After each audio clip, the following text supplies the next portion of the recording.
Bien le bonjour, je suis Denis de la chaîne Racker Prime. Il me fait plaisir de vous accueillir sur cette chaîne qui se consacre au monde du Racker, le tout en français. En bas, vous avez des commentaires, un pouce levé pour nous encourager et abonnez-vous, vous allez recevoir automatiquement toutes les nouveautés qui vont sortir au cours des prochains mois, des prochaines semaines. Dans cette vidéo, on va hiverner, excusez-moi, j'ai tendance à prendre mes petites machines pour des bêtes. On va les hiverner, comment s'y prendre. Produit fait par BRP que j'ai acheté chez le concessionnaire. Pour les motos, ça se fait en deux étapes. La partie qui est là, je vais vous expliquer tout à l'heure, c'est quand on est dans un stationnement intérieur qui n'est pas chauffé ou à l'extérieur, dans une remise, un cabanon, ça dépend comment vous voulez l'appeler. Cette partie-là, je ne peux pas vous expliquer comment les brancher, mais disons qu'il y a trois fils, un qui est vert, parce que c'est un flexible, c'est la mise à la terre. Il y a un blanc, puis un noir. Il y a trois couleurs, mise à la terre, le blanc et le noir, les deux sont pareils. La boîte pour le fixer. Et ici, c'est une porcelaine, je vais l'ouvrir tout à l'heure. Fait qu'on commence avec ça. Et on poursuit. Ces vidéos sont faites pour des amateurs comme vous et moi. Je ne suis pas un mécanicien certifié Can-Am. Vous ne deviendrez pas un mécanicien certifié Can-Am. J'explique tout simplement comment installer des composantes, des ajustements. Libre à vous de le faire ou d'économiser de l'argent pour de nouvelles.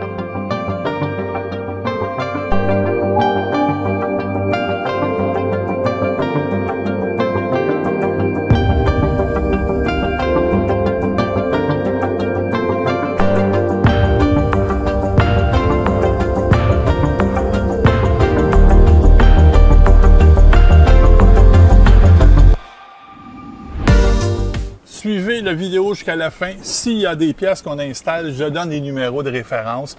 Oui, il y a quelqu'un qui m'a écrit les numéros de référence n'existent plus sur Amazon. J'en suis désolé, mais c'est pas de ma faute si Amazon ne vend plus le produit. Je vais essayer de faire des vidéos en mettant les numéros de produits ou les trouver quand on me donne la permission de dire c'est quoi le nom du fournisseur. On se revoit à la fin en espérant que vous avez aimé.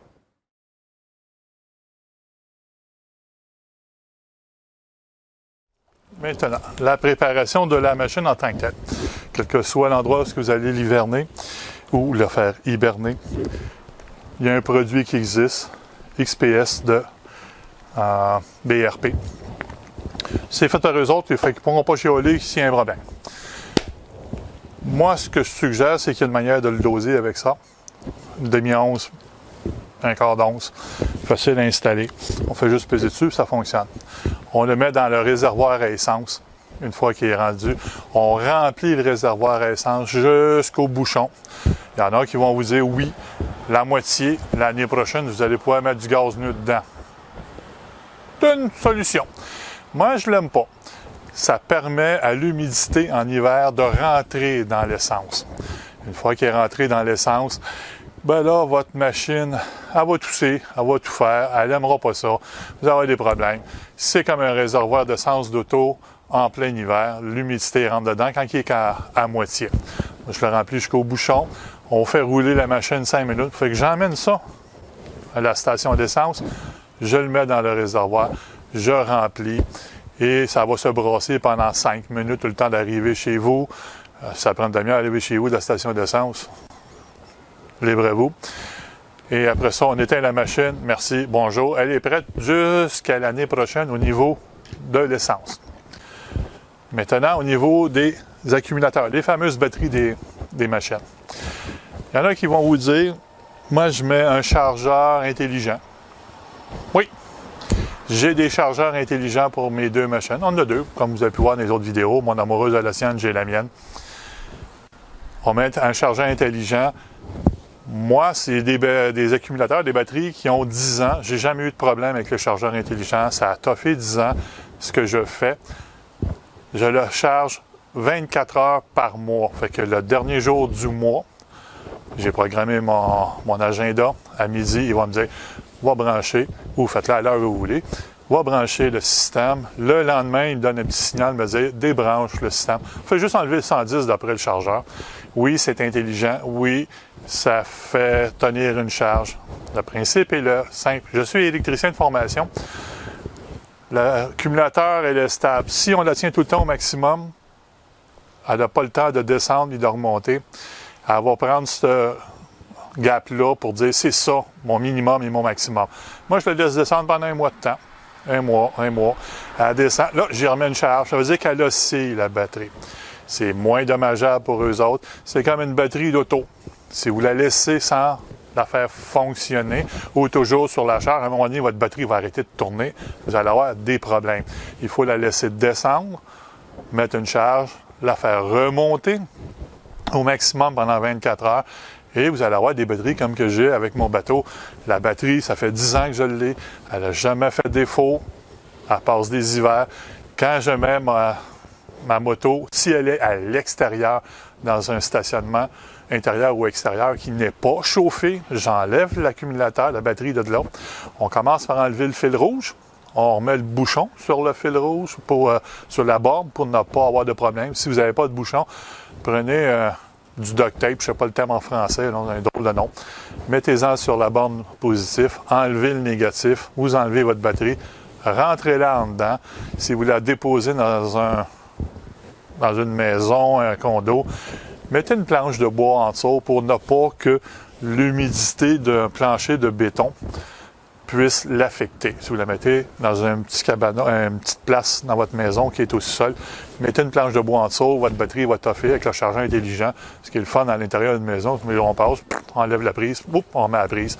Ça règle le problème avec la batterie. Fait que les deux étapes sont faites. Votre machine, il vous reste une étape à faire dessus. La troisième, vous soufflez vos pneus à 5 livres de plus que la pression normale. J'explique. Le pneu étant plus gonflé, il est surgonflé. Quand on laisse une machine tout le temps sur la même place, le pneu va faire plat. Et quand vous allez partir au tout début, les premières rondes, votre moto va avoir des vibrations. Vous vous demandez pourquoi. C'est que vos fameux pneus ont un plat. C'est à peine visible. Mettez 5 livres de plus au printemps. Quand que ça dégèle, j'ai une vidéo qui explique comment le faire, comment repartir vos machines pour faire des changements d'huile et tout ça, la mise en main à l'automne, au printemps, excusez-moi, et vous remettez la pression normale, votre pneu va redevenir rond sans avoir de problème. C'est une solution que ça vous permet d'avoir vos pneus qui ne sautent pas. 3 étapes pour la moto. L'autre, je ne peux pas vraiment vous le montrer, mais je n'ai pas le droit de brancher les fils. La loi au Québec m'empêche de vous montrer comment faire de l'électricité. Malgré que je suis électricien de formation au cégep puis à l'université, je n'ai pas le droit de vous le montrer. Ça prend un électricien certifié pour le faire avec les cartes et toute la bebelle là. C'est des lois. On n'a pas le choix. On évite des problèmes. Fait que, on se revoit tout à l'heure, mais que je vous montre les bouts de fil, comment c'est fait à l'intérieur.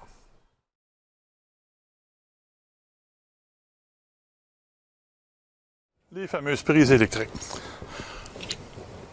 Magasins qui vendent les 3 prises. Au niveau européen, vous avez des prises un peu spéciales. Là. Ça doit être le même principe. Je n'ai pas le droit de vous dire comment ça s'installe en dedans. Je peux vous les décrire, par exemple. Mise à la terre. Il y a 2 vis. Mettez les fils dedans. Mettez les bouchons. Une boîte octogonale. C'est une obligation. Vous n'avez pas le choix. Faites attention aux boîtes octogonales. Il y en a des plus petites. Il y en a des plus hautes. Ça prend un connecteur qui se trouve à l'intérieur avec 2 vis. Je vais essayer de faire une photo puis vous le montrer. Un petit bout de fil, pas besoin de long, parce que c'est une chose que vous allez vous servir seulement avec vos motos. Après ça, vous prenez une rallonge, une extension que vous branchez à votre résidence si vous êtes à l'extérieur, dans un cabanon. Branchez ça comme une extension pour des tondeuses à gazon. Ça fonctionne. Et la fameuse boîte, on appelle ça une porcelaine. Allez, petite machine. Voilà. Une porcelaine. C'est vraiment son nom. Il y a 2 vis. Celle du centre, c'est le fil noir. Le côté, c'est le fil blanc. Fait que le noir va se ramasser avec le courant dans le centre. Tout le tour, c'est le fil blanc. Dans votre prise, quand vérifiez quel côté qui est pour le brancher. En fin de compte, blanc ou noir, ça ne dérangera pas, qu'il soit dans l'inversé. C'est juste que, techniquement, c'est le même, ça se branche. Une fois branché, vous le fixez là-dessus. Vous mettez une pochette de lumière, 5 watts, 7 watts et demi, je pense que ça existe. Pas des DEL. Non, DEL ou LED, là, ça dépend comment vous voulez le dire en français ou en anglais. Prenez une bonne vieille pochette quand on était jeune de 7,5 watts. Le but, c'est juste en dessous de la toile de votre machine, empêcher que l'humidité l'attaque, rentre dans l'essence. Vous devez laver votre machine une fois que vous avez fait le plein et tout ça. Lavez votre machine et en dessous pour enlever l'essence qui pourra avoir peut-être coulé lorsque vous avez fait le plein. Une fois bien lavé, rincé, pour moyen de passer le savon là-dessus, vous mettez ça en dessous. Il y en a qui m'ont demandé quel genre de toile qu'on devrait mettre dessus en hiver. Achetez-vous un petit tempo. Il y en a des mini qui ont 7 pieds de long pour des entrées de maison. Ça coûte pas cher et ça coûte moins cher avoir ça que de payer 350 $ ou 400 $, même 500 $ dans des endroits pour stationner vos machines tout l'hiver pour 3 mois. Le tempo va faire la chose. Si vous mettez une toile, vous devez enlever la pare-brise en avant, la vitre qui est en avant, le poids de la toile plus la neige qu'il va y avoir dessus. Vous avez probablement tout l'hiver pour casser votre vitre. C'est un peu plate d'en acheter rien qu'une, parce que je pense que ça ne se vend pas en pièces détachées. Il faut tout acheter le kit au prix que BRP les vend. On peut-tu s'arranger pour ne pas les casser? Libre à vous de le faire pareil. Ou vous prenez des morceaux de bois, ou vous faites un abri pour protéger votre vitre en avant. Il ne faut pas qu'il y ait de poids dessus. Elle va plier, il y a quelque chose qui va casser. C'est pas fait pour plier, c'est fait pour avoir une pression d'air en avant, pas sur le dessus. C'est aussi simple que ça à hiverner. Vous la mettez sur le côté. Si vous avez la chance, elle est dans un cabanon en hiver, une fois de temps en temps,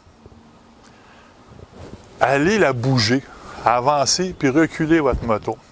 Ça va protéger vos roulements à billes. Les fameux bearings de roue, les roulements à billes, à force d'avoir une pression tout le temps à la même place sur la bille qui est là-dessus, elle fait une petite encoche.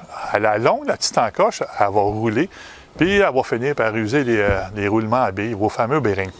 Mon amoureuse étant un génie du métal, elle a gagné sa vie à acheter du métal, elle me mentionnait ça. Tu bouges un pied, tu ramènes, juste pour dire que ça tourne un petit peu pour pas que le poids se ramasse sur la même bille.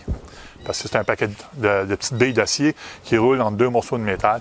Ça empêche que la bille s'aplatisse une petite affaire. Ça paraît pas beaucoup, mais le problème, c'est qu'à la longue,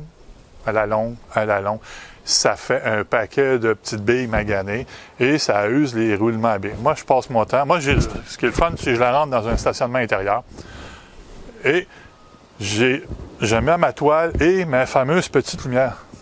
Il va fonctionner le kit que je vous parle, parce que je vais le faire. Malgré que mon stationnement intérieur est chauffé, je le mets à 10 degrés, juste pour dire qu'il n'y a pas d'humidité. Ça évite, d'avoir de la corrosion après vos morceaux de métal. Ça empêche que le gaz se remplisse d'eau tranquillement. Ça me permet de la bouger, de la déplacer. Et il y a quelque chose que je vais vous montrer. Pour ceux qui sont à l'intérieur, il y a des manières de le faire fonctionner. J'installe 3 boguets en dessous avec des roues, puis je peux les déplacer en hiver. Comme ça, je peux l'emmener sur le bord de la partie, parce que moi, j'enlève pas mes batteries. Je fais juste mettre mon chargeur intelligent à l'intérieur. Comme ça, je n'ai pas besoin de sortir dehors. C'est une autre solution. Il y a un paquet de choses. Libre à vous d'en choisir celle qui fait votre bonheur, parce que c'est vous qui êtes responsable de ce qui va arriver à votre machine. Je vous montre les petits boguets, ce ne sera pas long.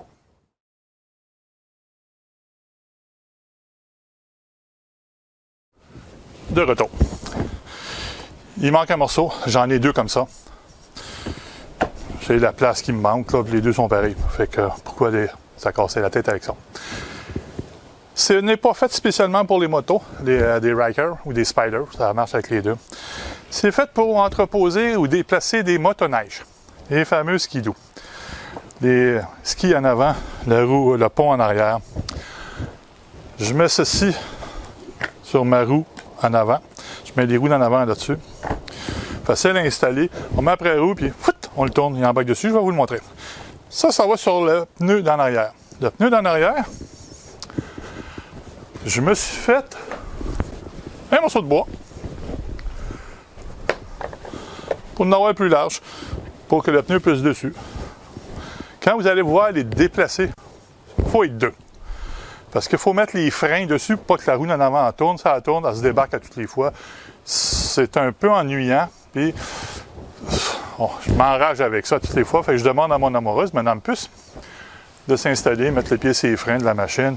Puis, je déplace ça, ça bouge de tous les sens. C'est simple. Ça a des bonnes roulettes en dessous. On peut mettre des motoneiges. Ça fonctionne très facilement. Ça, vous n'êtes pas obligé de l'avoir. C'est juste que j'aime bien ça quand j'ai de la place pour pouvoir mettre la moto dessus. C'est moins compliqué pour moi. Puis en passant, il va comme ça. Fait qu'il ne peut pas rouler en avant et en arrière. Puis ici, ben, le système fonctionne très bien. Même si on met des morceaux de bois, on va les empêcher. Ce qui va arriver, c'est que le morceau va tourner avec les roues comme ça. L'essayer.